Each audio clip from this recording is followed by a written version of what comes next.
যে পাখি মায়া বোঝে না, না রে তারে মায়া করতে যেও না। এই গাটা হলো কোরআনের শক্তি।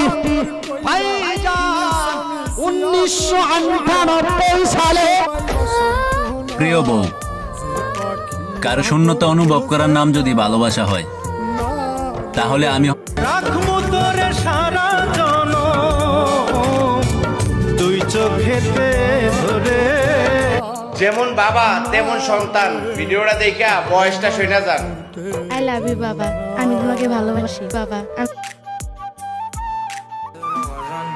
Te lo pones pa' mí, yo por ti me tiro toda la vida. Actívate, actívate.